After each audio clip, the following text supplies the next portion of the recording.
પોરબંદરના કરલી જળાશયમાંથી ગાંડીવેલ દૂર કરવાની કામગીરી શરૂ થઈ છે, પરંતુ હાથેથી કામ થઈ રહ્યું હોવાથી દિવસો સુધી કામ ચાલશે તેના બદલે મશીનરીથી કામ કરવા અને ઝાડી ઝાંખડા દૂર કરવા પણ રજૂઆત થઈ છે.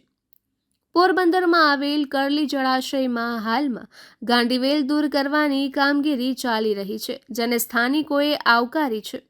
જોકે સ્થાનિકોના જણાવ્યા મુજબ હાલના કોન્ટ્રાક્ટમાં જળાશયની અંદર અને આસપાસ આવેલા ઝાડી ઝાંખડા દૂર કરવાની કામગીરીનો સમાવેશ કરવામાં આવ્યો નથી. પરિણામે માત્ર ગાંડીવેલ દૂર કરવાથી જળાશયની સમસ્યાનો સંપૂર્ણ ઉકેલ આવશે નહીં તેવી ચિંતા વ્યક્ત કરવામાં આવી છે.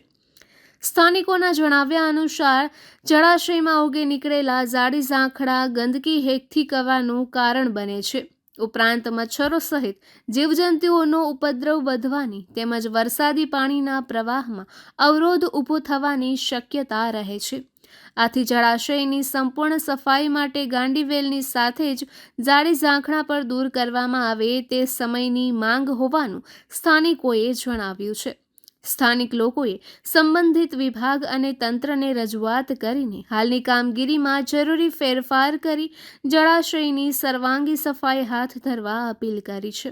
કરલી જળાશય સ્વચ્છ, સુરક્ષિત અને પર્યાવરણને અનુકૂળ બને તે માટે તંત્ર દ્વારા વહેલી તકે ઝાડી ઝાંખડા દૂર કરવાની કામગીરીનો પણ સમાવેશ કરવામાં આવે તેવી સ્થાનિકોમાં વ્યાપક માંગ ઉઠી છે. નિપુલ પોપટ, પોરબંદર ટાઈમ્સ.